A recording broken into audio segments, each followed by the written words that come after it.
ാനനം ഭൂതഗണാതിസേവിതം കവിത്ഥജംബൂഫലസാരഭക്ഷിതം ഉമാസുതം ശോകവിനാശകാരണം നമാമി വിഘ്നേശ്വരപാദപങ്കജം. വെള്ളപ്പളുങ്കു നിറമൊത്ത വിദഗ്ധരൂപി കള്ളം കളഞ്ഞു കമലത്തിലെഴുന്ന ശക്തി വെള്ളത്തിലെ തിരകൾ തള്ളി വരും കണക്കെന്നുള്ളത്തിൽ വന്നു വിളയാടുക സരസ്വതീ നീ. ഗുരവേ സർവലോകാനാം വിഷജേ ഭവരോഗിണാം നിധയേ സർവവിദ്യാനാം ശ്രീദക്ഷിണാമൂർത്തയേ നമഃ. കൃഷ്ണായ വാസുദേവായ ദേവകീനന്ദനായ ച നന്ദഗോപകുമാരായ ഗോവിന്ദായ നമോ നമഃ. കർപ്പൂരാരുണകുങ്കുമാർച്ചിതപദേ ക്ഷീരാബ്ദിശോഭേ ശിവേ ഗായത്രീ കരുണാകടാക്ഷവിനുദേ കന്ദർപ്പകാന്തിപ്രദേ കല്യാണാഷ്ടസുരാർച്ചിതേ സുകവിദേ കാരുണ്യവാരാനിദേ മീനാക്ഷി മധുരാംബികേ മഹിമയേ മാം പാഹി മീനാംബികേ. ശബ്ദബ്രഹ്മമയീ ചരാചരമയീ ജ്യോതിർമയീ വാഗ്മയീ നിത്യാനന്ദമയീ നിരഞ്ജനമയീ തത്വമയീ ചിന്മയീ തത്വാതീതമയീ പരാൽപരമയീ മായാമയീ ശ്രീമയീ സർവൈശ്വര്യമയീ സദാശിവമയീ മാം പാഹി മീനാംബികേ മാം പാഹി മീനാംബികേ. തത്ര ദേവീ നാമസങ്കീർത്തനം ശ്രീമഹാദേവ്യൈ നമഃ. ഓം ശ്രീ ജഗദംബികായൈ നമഃ. എല്ലാവർക്കും നമസ്കാരം. ശ്രീ ശങ്കരാചാര്യർ രചിച്ച സൗന്ദര്യലഹരിയിലെ 56 മുതൽ 60 കൂടിയുള്ള ശ്ലോകങ്ങളാണ് ഇന്നിവിടെ സ്മരിക്കുന്നത്. ഓം ശ്രീ ജഗദംബികായൈ നമഃ. ശ്ലോകം 56. തവാപർണേ കർണേ ജപനയന പൈശൂന്യചകിതാഃ നിലീയന്തേ തോയേ നിയതമനിമേഷാശവരികാ ഇയം ച ശ്രീബുദ്ധ ചതപുടകവാടം കുവലയം ജഹാതി പ്രത്യൂഷേ നിശിച വിഘടയ്യ പ്രവിശതി.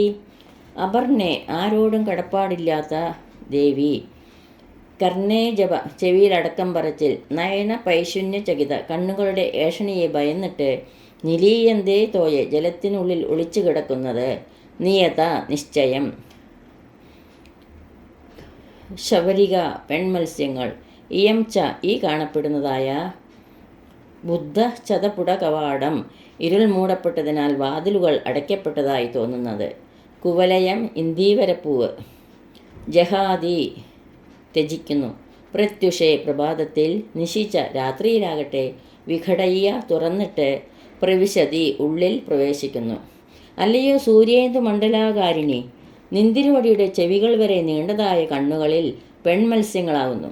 നിന്തിരുവടിയുടെ ചെവിയിൽ ഏഷണി പറയുന്ന കണ്ണുകളെ ഭയന്ന് പെൺമത്സ്യങ്ങൾ ഒരിക്കലും കണ്ണടയ്ക്കാതെ വെള്ളത്തിൽ മുങ്ങി ഒളിച്ചു നിൽക്കുന്നു എന്നത് തീർച്ചയാണ്. ഈ നേത്രരശ്മി ഇന്ദീവരപ്പൂവിൻ്റെ ഇതളുകൾ പ്രഭാതത്തിൽ മൂടിപ്പോകുന്നതിനാൽ ഇന്ദീവരപ്പൂവിനെ ഉപേക്ഷിക്കുന്നു. രാത്രിയിൽ ഇന്ദീവരപ്പൂ വിടരുമ്പോൾ നേത്രരശ്മി തിരികെ പ്രവേശിക്കുകയും ചെയ്യുന്നു. ദേവിയുടെ കണ്ണുകളിലെ കൃഷ്ണമണിയെ പെൺമീനുകളായി കവി താരതമ്യപ്പെടുത്തുന്നു. വെളുത്ത നിറത്തോടുകൂടിയ ജലാശയത്തിൽ കൃഷ്ണമണി ഓടിക്കളിക്കുന്നു. കർണത്തോളം ദീർഘമായ കണ്ണുകളായതിനാൽ ദേവിയുടെ കൃഷ്ണമണിയാകുന്ന പെൺമീനുകൾക്ക് ഒഴുകി നടക്കാവുന്നതാണ്. എങ്കിൽ കൂടി ഭയത്തോടെ അവ കണ്ണടയ്ക്കാതെ വെള്ളത്തിൽ മുങ്ങിക്കിടക്കുന്നു. പെൺമീനുകളുടെ ഭയത്തിന് കാരണം കവി അവതരിപ്പിക്കുന്നതിലാണ് കവിത്വം തുളുമ്പുന്നത്. കൃഷ്ണമണിയാകുന്ന പെൺമീനുകൾ മാത്രമല്ല ദേവിയുടെ കണ്ണിൻ്റെ സൗന്ദര്യത്തിന് കാരണം. കൺപോളയും കൺപീലിയും കൂടെ അവരുടെ അവകാശവാദം കർണങ്ങളോട് പറയുന്നത് കേട്ട് പെൺമീനുകൾ ഭയത്തോടെ വെള്ളത്തിൽ മുങ്ങിക്കിടക്കുന്നു. കവിഭാവന ഇവിടെയും അവസാനിക്കുന്നില്ല. ദേവിയുടെ കണ്ണുകളെ കരിങ്കൂവളം എന്ന പുഷ്പത്തോട് കവി ഉപമിക്കുന്നു. യഥാർത്ഥ കരിങ്കൂവളം രാത്രിയിൽ വിടരുകയും സൂര്യസന്നിധിയിൽ അടയുകയും ചെയ്യുന്നു. ലക്ഷ്മീദേവിയുടെ വാസസ്ഥലമാണ് കരിങ്കൂവളം അഥവാ ഇന്ദീവരം എന്നാണ് പൗരാണിക സങ്കല്പം. ദേവിയുടെ കണ്ണുകളെ കരിങ്കൂവളത്തോട് താരതമ്യപ്പെടുത്തിയത് മൂലം ദേവിയുടെ കണ്ണുകളിൽ ലക്ഷ്മീദേവിയുടെ സാന്നിധ്യം കവി ഭാവന ചെയ്യുന്നു. പകൽ സമയങ്ങളിൽ ലക്ഷ്മീദേവി കരിങ്കൂവളമാവുന്ന ദേവിയുടെ തുറന്ന കണ്ണുകളിലും രാത്രിയിൽ യഥാർത്ഥമായി രാത്രി വിടരുന്ന കരിങ്കൂവളത്തിലും ലക്ഷ്മീദേവി സാന്നിധ്യമാകുന്നു. ദേവിയുടെ കണ്ണുകളിൽ ലക്ഷ്മി ദേവിയുടെ സാന്നിധ്യം കവി പ്രകീർത്തിക്കുന്നതിലൂടെ ദേവിയുടെ കരുണാകടാക്ഷത്തിന് പാത്രമായിത്തീരുന്ന ഉപാസകൻ സർവ്വവിധ ഐശ്വര്യങ്ങൾക്കും പാത്രമായിത്തീരുമെന്ന് പരോക്ഷമായി ആചാര്യൻ സൂചിപ്പിക്കുന്നു. ശ്ലോകം 57. ദൃശാദ്രാഘീയസ്യ ധരദളിതനീലോൽപലരുജ ദേവീയാംസം ദീനം സ്നപയ കൃപയാ മാമഭിശിവേ അനേനായം ധന്യോ ഭവതി ന ച ദേഹാനിര്യത വനേ വാ ഹർമ്മേ വാ സമകര നിപാതോ ഹിമകര. ദൃശ കണ്ണുകൊണ്ടുള്ള നോട്ടം, ദാഘ്രീയസ്യ വളരെ ദീർഘമായത്, ധരദളിത നീലോൽപലരുച അല്പം വിടർന്ന കരിങ്കുവിളപ്പൂ പോലെ കാന്തിയുള്ളത്, ദേവീയാംസം അകലത്തിൽ നിൽക്കുന്നത്, മാം അഭി എന്നെയും കൂടി, കൃപയോടുകൂടി, സ്നപയ കുളിപ്പിക്കുക, അനേന അത് ചെയ്യുന്നതുകൊണ്ട്, അയം ഇവൻ, ധന്യോ ഭവതി കൃതാർത്ഥനായിത്തീരുന്നു, ഹിമകര ശീതകിരണനായ ചന്ദ്രൻ, വനേവ കാട്ടിലായാലും, ഹർമ്മേവ മാളികയിലായാലും, സമകര നിപാത തുല്യമാകും വണ്ണം കിരണങ്ങളുടെ വ്യാപനത്തെ ചെയ്യുന്നു. അല്ലയോ കുലമൂർത്തി, നിന്തിരുവടിയുടെ ദൈർഘ്യമാർന്നതും കരിങ്കുവളപ്പൂവിൻ്റെ കാന്തിയോടുകൂടിയതുമായ കടാക്ഷവീക്ഷണത്താൽ നിന്തിരുവടിയിൽ നിന്നും ബഹുദൂരത്തിൽ നിൽക്കുന്ന ദരിദ്രനായ എന്നെയും കൂടി കൃപ ചൊരിഞ്ഞ് സ്നാനം ചെയ്യിപ്പിച്ചാലും, അങ്ങനെ സംഭവിച്ചാൽ ഞാൻ കൃതാർത്ഥനായിത്തീരുന്നു. അങ്ങനെ ചെയ്യുന്നതുകൊണ്ട് നിന്തിരുവടിക്ക് ഒരു ഹാനിയും സംഭവിക്കുന്നില്ല. എന്തെന്നാൽ ചന്ദ്രൻ കാട്ടിലാണെങ്കിലും മാളികയിലാണെങ്കിലും തൻ്റെ കിരണങ്ങളെ ഒന്നുപോലെ വ്യാപിപ്പിക്കുന്നുവല്ലോ. ശ്ലോകം 58. അരാളം തേ പാളിയുഗളമകരാജന്യതനയേ ന കേശാമാധത്തെ കുസുമശരകോദണ്ഡകുതുകം തിരശ്ചീനോ യത്ര ശ്രവണപദമുല്യംഘ്യ വിലസ നവാംഗവ്യാസംഗോ ദിശതി ശരസന്ധാനദിഷണാം. അരാളം വളഞ്ഞത്, പാളീയുഗളം കണ്ണുകളുടെയും ചെവികളുടെയും ഇടയിലുള്ള പ്രദേശം, അകരാജന്യതനെ പാർവതി, ന കേശാനാഥത്തെ ആർക്കാണുണ്ടാകാത്തത്, കുസുമ ശര കോദണ്ഡ കുതുകം പുഷ്പബാണനായ കാമദേവൻ്റെ വില്ലാണ് എന്ന് കൗതുകം തോന്നുന്നത്, തിരശ്ചീന വിലങ്ങനെ, അപാംഗവ്യാസംഗ കടാക്ഷത്തിൻ്റെ ദൈർഘ്യം, ദധതി ചെയ്യുന്നു, ശരസന്ധാനധിഷണ ബാണം തൊടുത്തു വച്ചിരിക്കുന്നു എന്ന് തോന്നുന്നത് പോലെ, ശ്രവണപദത്തെ ഉല്ലംഘ്യ എതിർത്തുകൊണ്ട്, വിലസ വിലസുന്നു, ദിശതി സംഭവിക്കുന്നു. അല്ലയോ ചാമുണ്ടായേ, പർവ്വതരാജപുത്രിയായ നിന്തിരുവടിയുടെ ചെവികൾക്കും കണ്ണുകൾക്കും മധ്യേയുള്ള വക്രമായ പ്രദേശം കാമദേവൻ്റെ സൗഭാഗ്യമായ ധനുസ് എന്ന് ആർക്കും തോന്നാം. അവിടെ വിലങ്ങനെ ചെന്നിപ്രദേശങ്ങൾ കടന്നു നിൽക്കുന്ന ശോഭിക്കുന്ന നിന്തിരുവടിയുടെ കടാക്ഷദൈർഘ്യം പുഷ്പബാണം തൊടുത്തു വച്ചിരിക്കുന്ന പ്രതീതി ജനിപ്പിക്കുന്നു. ഭക്തൻ്റെ മനോകാമനകളെയാണ് ദേവിയുടെ കടാക്ഷമാവുന്ന ബാണം ലക്ഷ്യം വയ്ക്കുന്നത്. യോഗീശ്വരനായ ശിവനെപ്പോലും ഇളക്കാൻ കഴിവുള്ളതാണ് കാമദേവൻ്റെ അമ്പും വില്ലും. ദേവിയുടെ പാളിയുഗളമാവുന്ന വില്ലും കടാക്ഷമാവുന്ന അമ്പും സകല കാമനകളെയും പ്രദാനം ചെയ്യുന്നു. അതുകൊണ്ടുതന്നെ സകല ലോകത്തെയും വശീകരിക്കുന്നതാണ് ദേവിയുടെ മുഖകാന്തി. വ്യത്യസ്ത ഉപമാവിശേഷണങ്ങളിലൂടെ ആചാര്യൻ മഹാദേവിയുടെ മുഖകാന്തിയുടെ മാഹാത്മ്യം പ്രകീർത്തിക്കുന്നു. ശ്ലോകം 59. സ്ഫരദ്ഖണ്ഡാഭോഗ പ്രതിഫലിതതാടങ്കയുഗളം ചതുശ്ചക്രം മന്യേ തവ മുഖമിതം മന്മദരഥം യമാരുഹ്യ ദൃഹൃത്യ അവനിരതം അർക്കേന്ദുചരണം മഹാവീരോമാര പ്രമഥപദയേ സഞ്ചിതപദേ. സ്ഫരത് നിർമ്മലമായി മിന്നിത്തിളങ്ങുന്ന ഖണ്ഡാഭോഗ കവിൾത്തടത്തിൽ പ്രതിഫലിച്ചു കാണുന്നത് താടങ്കയുഗളം 2 കർണാഭരണങ്ങളോട് കൂടിയത്, ചതുശ്ചക്രം 4 ചക്രങ്ങളോട് കൂടിയത്, മന്മഥരഥം കാമദേവൻ്റെ തേര്, മന്യേ സംശയിക്കുന്നു, യം ആരുഹ്യ അതിൽ കയറിയിട്ട്, അർക്കേന്ദുചരണം സൂര്യനും ചന്ദ്രനും ചക്രങ്ങളായുള്ളത്, അവനി രഥം ഭൂമിയെ തേരായി സ്വീകരിച്ച്, സഞ്ചിതവധേ യുദ്ധസാമഗ്രികൾ ഒരുക്കി നിർത്തിയ, പ്രമഥപദയെ പരമശിവനെ ധ്രുവ്യതി എതിർക്കുന്നു. അല്ലയോ കാളിയെ, നിന്തിരുവടിയുടെ നിർമ്മലമായ മിന്നുന്ന കവിൾത്തടത്തിൽ പ്രതിഫലിച്ച കർണാഭരണങ്ങളോടുകൂടി മുഖം കാണുമ്പോൾ കാമദേവൻ്റെ 4 ചക്രങ്ങളോടുകൂടിയ രഥമാണെന്ന് ഞാൻ കരുതുന്നു. നിന്തിരുവടിയുടെ തിരുമുഖമാകുന്ന തേരിൽ കയറി മഹാവീരനായ കാമദേവൻ പരമശിവനെ ദ്രോഹിക്കാനായി യുദ്ധത്തിന് ഒരുങ്ങി നിൽക്കുന്നു. ചന്ദ്രസൂര്യന്മാരാകുന്ന 2 ചക്രങ്ങൾ, ഭൂമിയാകുന്ന കാമദേവൻ്റെ തേര്. ദേവിയുടെ മുഖസൗന്ദര്യത്തിൻ്റെയും പൂർണ്ണതയാണ് കവി ഈ ശ്ലോകത്തിൽ വർണ്ണിക്കുന്നത്. അന്യവസ്തുവിനെ പ്രതിഫലിപ്പിക്കാൻ കഴിയുന്ന ദേവിയുടെ മുഖചർമ്മം മിനുസമായതെന്ന് കവി അവതരിപ്പിക്കുന്നു. ദേവിയുടെ 2 കർണങ്ങളിൽ അണിഞ്ഞിരിക്കുന്നത് കർണകുണ്ടലങ്ങൾ 2 എണ്ണം. ഈ 2 കർണകുണ്ടലവും ദേവിയുടെ മുഖചർമ്മത്തിൽ പ്രതിഫലിച്ച് കർണകുണ്ടലങ്ങൾ 4 എണ്ണമാണ് എന്ന് കവിക്ക് സംശയം ജനിക്കുന്നു. കവി തൻ്റെ ഹൃദയകമലത്തിലാണ് ദേവിയെ നിരൂപിക്കുന്നത്. കവി തൻ്റെ ഹൃദയകമലത്തിലെ ദേവീമുഖം ദർശിച്ചപ്പോൾ കണ്ട 4 താടങ്കം കാമദേവൻ്റെ രഥത്തിലെ 4 ചക്രങ്ങളായി ഭാവന ചെയ്യുന്നു. ദേവിക്ക് ഏറ്റവും പ്രിയപ്പെട്ടതാണ് ശിവൻ. എന്നാൽ കാമദേവന് ശിവൻ ശത്രുസ്ഥാനത്താണ് എന്നത് പുരാണ സങ്കല്പം.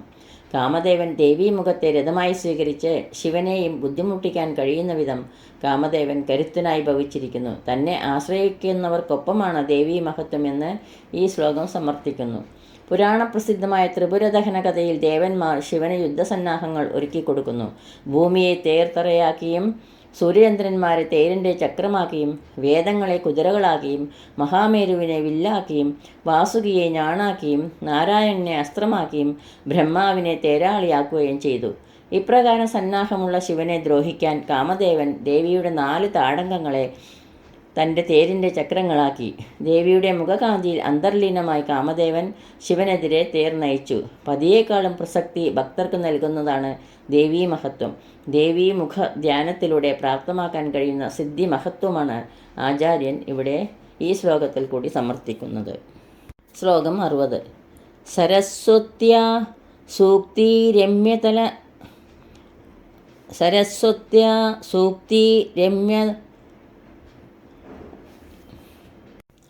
സരസ്വത്യാ സൂക്തിരമൃതലഹരി കൗശലഹരി പിബന്ധ്യാ ശർവാണി ശ്രവണചുളുകാഭ്യാമവിരളം ചമത്കാരശ്ലാഘ ചലിതശിരസ കുണ്ടലഗണോ ജണത്കാരൈസ്താരേ പ്രതിവചനമാജഷ്ട ഇവതേ.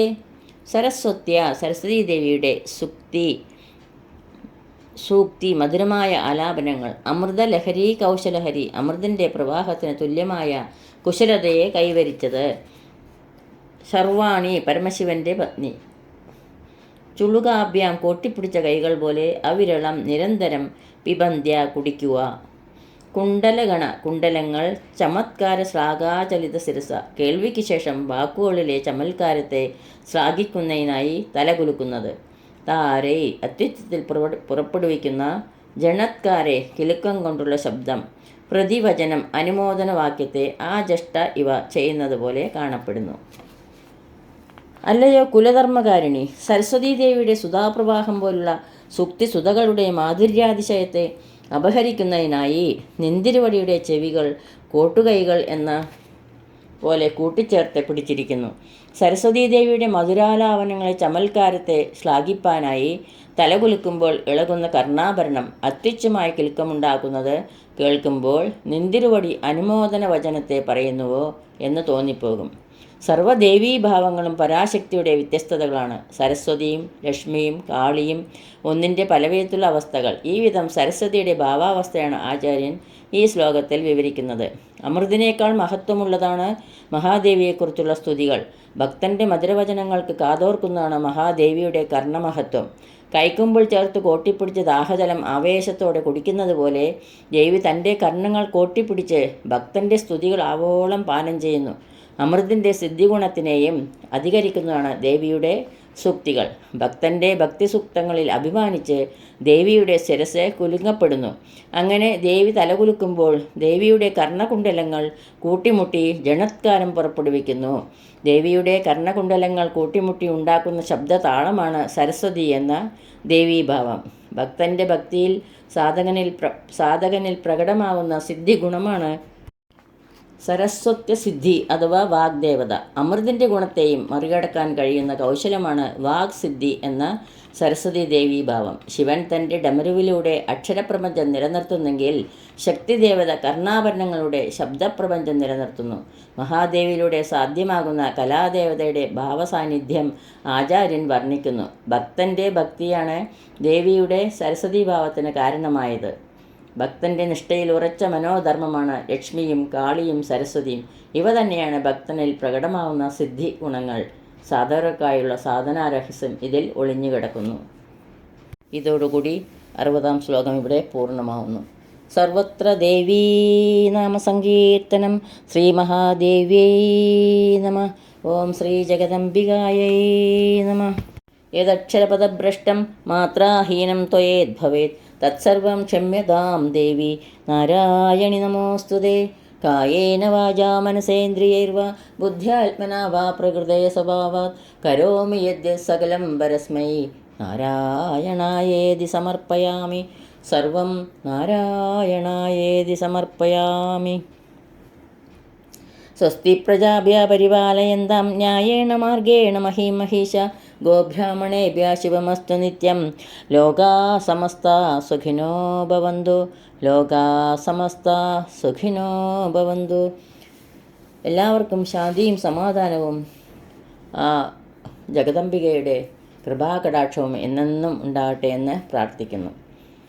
സർവത്ര ദേവീ നാമസങ്കീർത്തനം. ശ്രീ മഹാദേവ്യൈ നമഃ. ഓം ശ്രീ ജഗദംബികായൈ നമഃ. അമ്മേ ദേവി ശരണം.